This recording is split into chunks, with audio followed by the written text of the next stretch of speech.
Ladies and gentlemen, we are speaking to you from the corridor in the courthouse.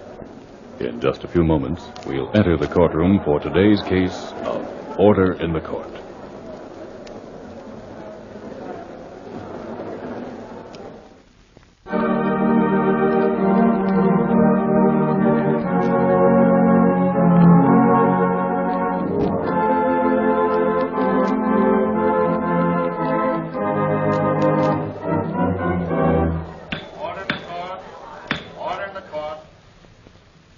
Will you tell the jury your name, please? James Evans, And your business? Vice President of an advertising agency. I see. Will you tell the jury your problem? Thank you. To give you a brief summary of my life, I was one of 5 children in my family. And I think I can honestly say it was a happy family. We didn't have very much money, but we did seem to really love one another and to love our home and our home life together. I went to college and partially worked my way through. In my senior year, I fell in love. Very deeply, very sincerely, very honestly in love. I asked the girl to marry me. She finally said she would as soon as I graduated and had found a job. Well, I'd always hoped someday to be a writer, and so after commencement, I went to New York and fortunately landed a small position with a publishing firm. Helen came on to New York, and we were married. Moved into a small apartment. Of course, my ideas of marriage and a home envisaged something similar to the home in which I'd been reared, and something of the happiness of that marriage, the relationships that existed between the members of that family. Well, I quickly realized my wife held somewhat different ideas. I think you will understand when I say that our home wasn't a home. Our marriage, to me at any rate, was not fully a marriage. I won't say that Helen didn't love me, but well, she used the word fear. At the end of 2 years, the situation had become rather intolerable, and I went to my doctor for advice.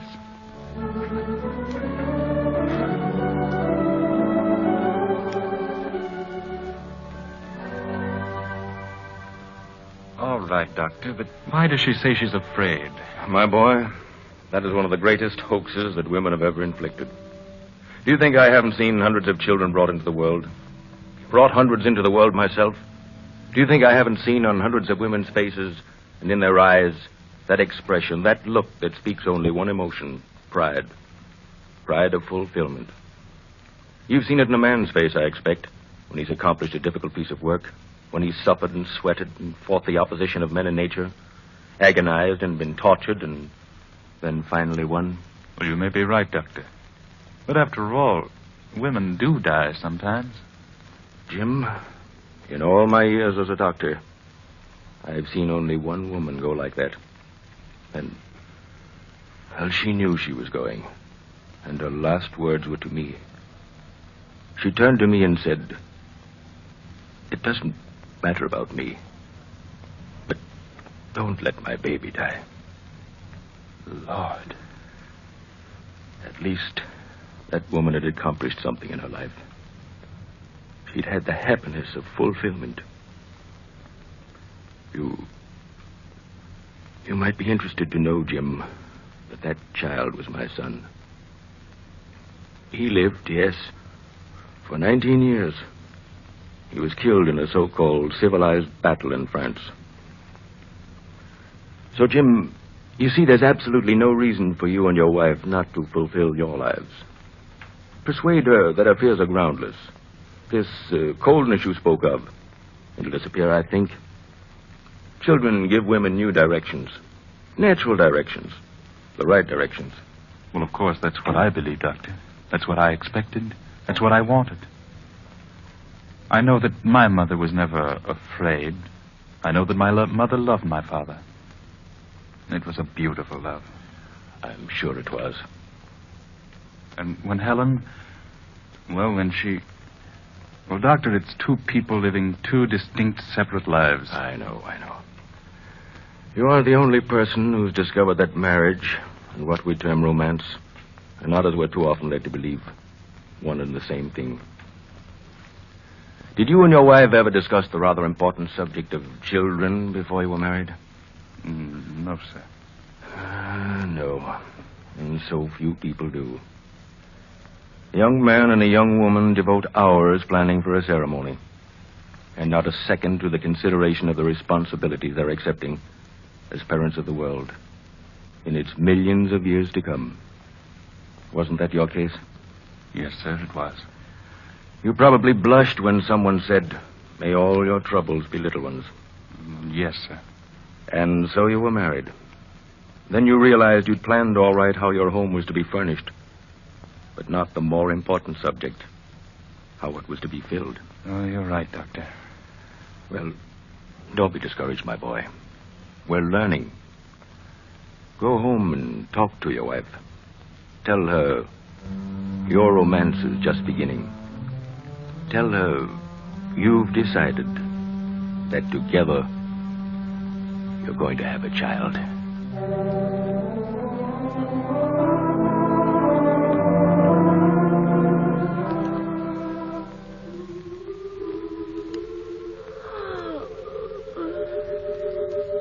Do you want to listen to that pipe organ music, darling? Why don't you turn the radio off? Or is there anything good on tonight? Let's leave it on, Helen, if you don't mind. All right, darling, if you want it. Put another stick of wood on the fire, please, Jim. It's getting a little chilly in here. All right, Helen. Thanks, darling. Are you so terribly sleepy, Helen? A little. Well, stay awake a little while. I want to talk to you. What about? Well, come on down here and sit with me on the floor, darling. You know, like we were sitting at the Beta House the night you said you'd marry me. Oh, it's so comfy here, darling. You haven't forgotten that night, have you? No, Jim. You remember the fire in the fireplace that night, don't you? Yes, Jim. I guess... Oh, it's kind of sappy the way I was so afraid. So much in love with you that... Well, I was afraid you didn't love me. It was sweet, Jim. I guess I hardly looked at you. I was afraid, Helen, and now here you are, my wife. You and I married. Yes. Helen, do you realize we've been married almost 2 years? Mm-hmm. I know I'm not making as much money as I expected to by now, but I'm making enough so that we can afford a baby now, Helen. I think it's time we had one, don't you? I so hope it'll look like you, darling. If you want a girl, that's all right with me. I'd kind of like a boy, but... Oh, just so it's ours. Darling, there isn't anything to be afraid of. And... Well, don't you see, it'd be another romance for us. The biggest romance there is, I guess. To go on like this, don't you see, we aren't doing our part, our share. And we want to, don't we? There are millions of years yet for the world to go on. And we can't stay here for them, except through the children we give to that world. You aren't selfish, and I don't think I am. Let's not be selfish, sweetheart. Helen, I love you so much, and well, that's the way it should be. Helen. Helen. Oh, you didn't hear anything I said. Is that all it means? That you can go to sleep? All right. Oh, Helen. Oh, what's that, Jim? Jim, there's someone at the door. It's the phone, dear. I'll answer it. Oh. Hello? Oh, hello, Marty. Well, I'll ask Helen. We'd sort of planned on hitting the hay early tonight and catching up on our rest. In just a moment, I'll ask her. Where does Marty want to go, Jim? He wants us to go downtown and join him at the Cotton Club. Oh, swell. No, we're not going, Helen. But, Jim, We're staying home tonight. But a chance like that, and it won't cost us anything. We're staying home. Jim, I want... Stop it, Helen. Hello, Marty. It's awfully nice of you, old man, but we can't go. Helen's awfully tired tonight. Well, to tell the truth, so am I. That's not true, Jim. Some other time, old man? Yes. Yes. Jim. Sure. Sometime next week. Swell. Good night, Marty. Why did you do that, Jim? We're staying home tonight, darling. Oh, yes? You're tired. You fell asleep in the chair. I did not. Yes, you did. I was talking to you. You didn't hear a word I said. I most certainly did. Well, what did I say? Well, you said something about how lovely it was when we decided to be married. And what else? Well, then you started in on politics like you always do. Yes? You see, I wasn't asleep, Jim. No. Then maybe you heard me tell you we're going to have a baby. Why, that's marvelous, Jim. Say, there's something you can write. Do a blackout for the Follies. The husband says, I'm going to have a baby. Why, there's marvelous possibilities. Very well, I'll put it like this. We're going to have a baby. You and I, Helen. Oh, yes? It's time we did. Jim, I won't. I'm afraid. No, you're not. That's just an alibi. Is it? You want me to die, I suppose. Helen, I want you to live. Oh, stop it, Jim, stop it. Call Marty back. Tell him we'll meet him. Listen, Helen. This place here, this thing we call a home, this isn't a home. I've got a license to prove it here. You may have a license, but I haven't. Jim. You say you're afraid. Is that true, Helen? Oh, yes, it is true. I talked to Dr. Rolfe today. He says you've got nothing to be afraid of. So you go talk to him about me, do you? Oh, Helen. All right. I don't want a baby. I've never wanted one. I don't want to be tied down. I want to go places and do things. I see. And yet you've always said when I wanted you to go out before that you didn't want to. That's because I didn't have any clothes to wear. All right. That's my fault, I suppose, but skip it. Helen, what honestly do you want more than anything else in the world? What are you? Oh, no, you don't. Is it money? All right, yes, it is money. All my life I've wanted money. Long ago I decided one might just as well be dead as poor. Yes, sure, I want money. Lots of it. Loads and loads of it. More than you'll ever have.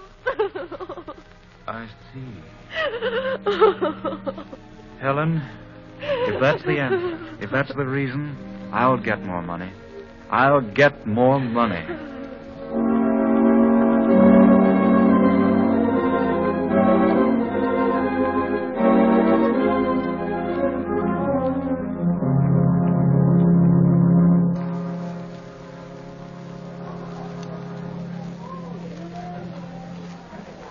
How's this table, Tom? Okay. Who was that man you just spoke to? Over there in the corner? Mm-hmm. That's Jim Evans. He's the one who put over that new advertising campaign for Associated Tobacco. Pretty smart, all right. You said it.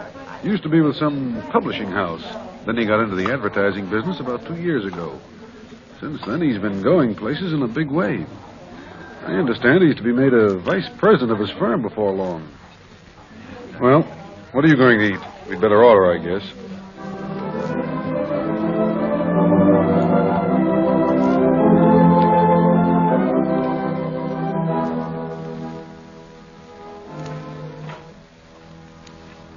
All right, Jim, what is this big news you said you had for me? Darling, they made me a vice president today. Oh, how much more salary would that be? Another $5,000 a year. A vice president and only a $5,000 raise? Well, there'll be more later. Now, not if you don't insist on more now, there won't be. Well, now, that isn't the point, darling. I'll take care of that. The point is that 2 years ago I told you I'd make more money. Well, I have. Yes, I know you have, Jim. We've got this house up here. We've got it nicely furnished, thanks to your good taste. Now, how about our filling this house? Oh, Jim. I've done what I said I'd do. Yes, I know you have, Jim, but You said you wanted money. Well, you've got it. Now, certainly, there's no reason why we can't go ahead and... Oh, Jim, I'm afraid. I can't help it. I don't believe you, Helen. All right, then I'm a liar. There's no reason for you to be afraid. But I tell you there is. Oh, Jim, we're happy as we are. We've got our lives to live. Oh, no, Jim. No, please. Dinner is served, Mrs. Evans. All right, Anne.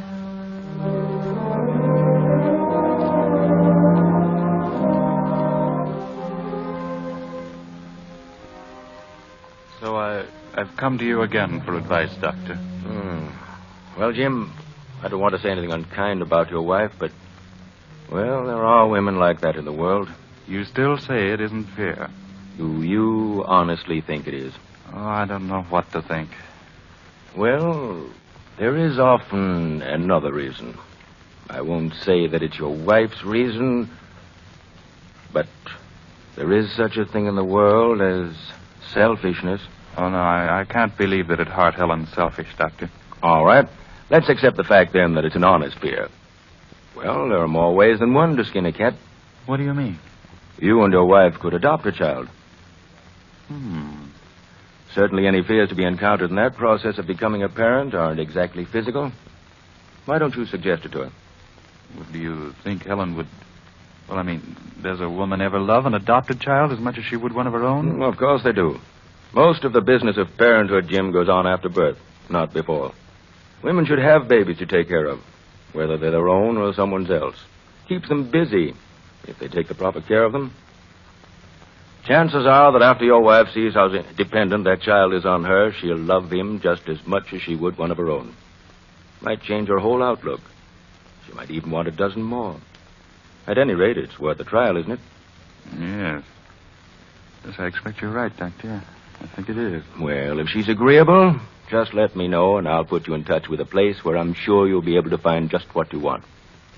I'd advise, however, a pretty young one. Just let me know, Jim.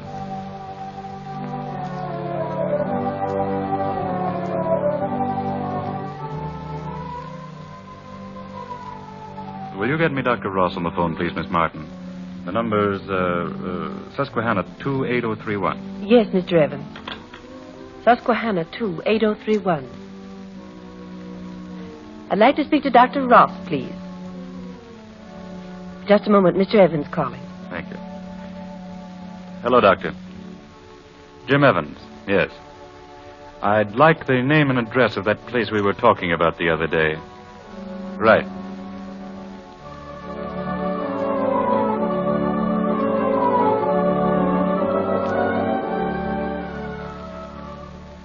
Well, I think, Mrs. Bailey, that my wife and I would like to take him. I see. Of course, we'd like to know more about him first. Well, as you've seen for yourself, Mrs. Evans, he's an exceedingly healthy child. As to his parents, I was very greatly impressed with his mother. It was she who brought him here. She's a very refined young woman, a graduate nurse here in the city. And the father? She wouldn't tell us, Mrs. Evans. Ordinarily, we wouldn't have accepted the child under those circumstances, but in this instance, we made an exception. All the mother would tell us was, quite frankly, that he was a surgeon, a very prominent one, and according to the woman, he doesn't know there is a child. The woman was very frank. She said she loved this man and didn't want to make him unhappy. Now, of course, if that makes any difference to you... Well, I don't see why it should. Do you, dear? No, I suppose not, Jim. To be quite truthful with you, I couldn't help but admire the woman. She was very honest, very frank about the whole matter. All right, Mrs. Bailey. We'll take Paul. And we'll arrange to come and get him tomorrow. Well, I feel sure that you won't be making a mistake. And I wish both of you, as well as Paul, much happiness. Thank you. Well, shall we go, dear? Yes, Jim. Goodbye, Mrs. Bailey. A good day.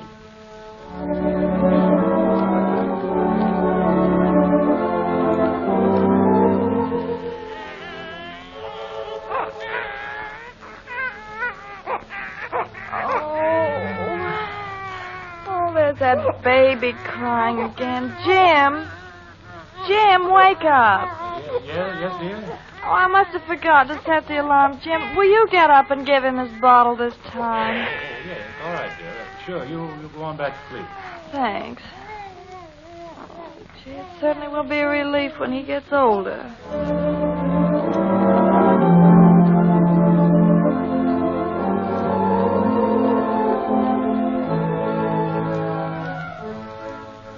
All right, yes, we can afford another servant, Helen.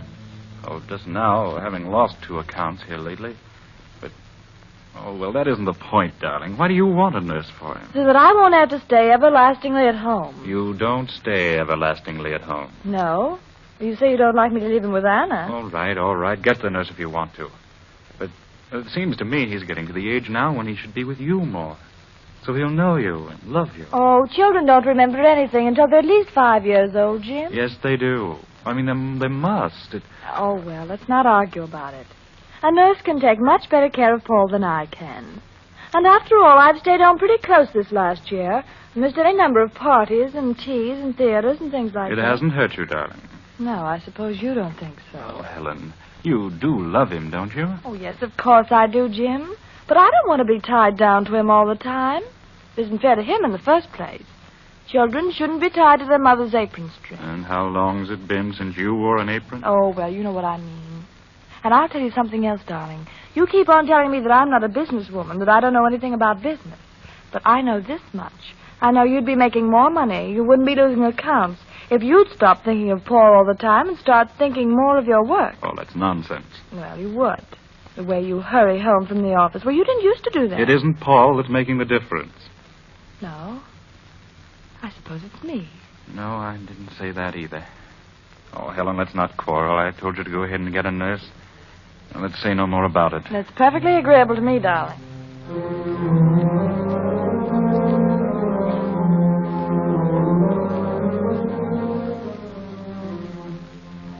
So you want me to tell you a story, do you, Paul?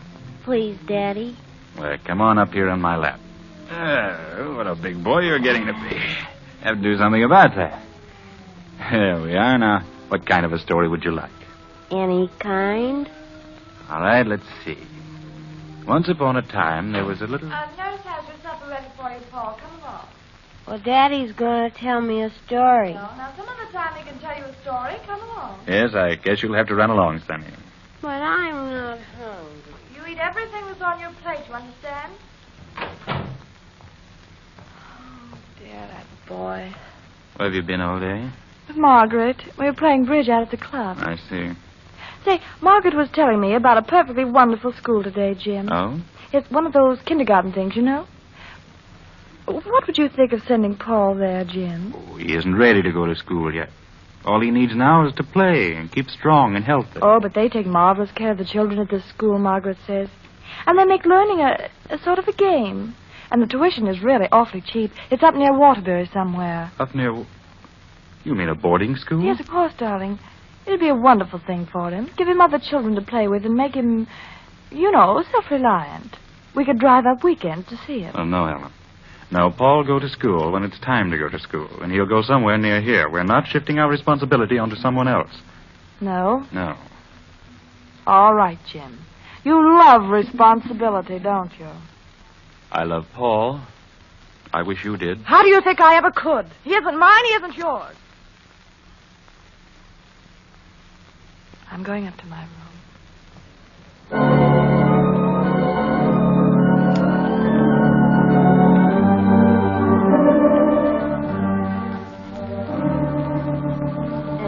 Took the suitcase and went away. A suitcase, Paul? Yes, sir. Anna. Anna. I didn't hear you come in, Mr. Evans. Where's Mrs. Evans, Anna? Paul said she took her suitcase and went away. Yes, sir, she did. She asked me to give you this note. Oh. Oh, thanks. You can go on back. Yes, sir. Tell me a story, Daddy. Oh. What's the matter, Daddy? Daddy? Mother's gone away, son. She isn't coming back. Don't you go away, Daddy. Daddy, come back. Yes. Yes, son. Oh, come here, boy. Paul. Oh, Paul. Daddy, please. What's the matter? Nothing. Nothing except what's to become of us.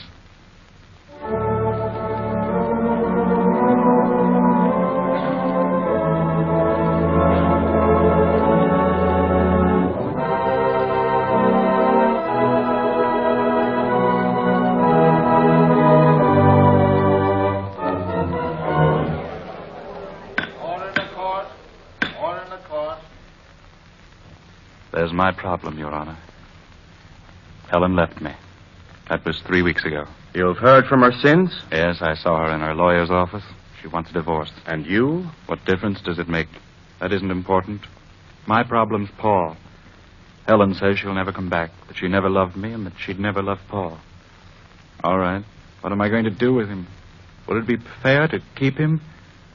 Turn him over to servants? That doesn't seem fair to him. Yet I hate to give him to someone else. What is the court's advice, Your Honor? Well, Mr. Evans, this is indeed an unfortunate situation. I'm going to risk an opinion that I'm not sure will be popular. I'm going to advise you to keep the boy. I think he needs a love like yours. I'm going to hope that someday, and that someday soon, you'll meet a woman who loves him as much as you do, and who at the same time loves you.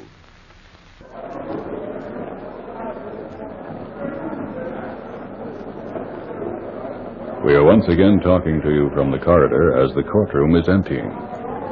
We hope that you will join with us again when we return for the next session of Order in the Court.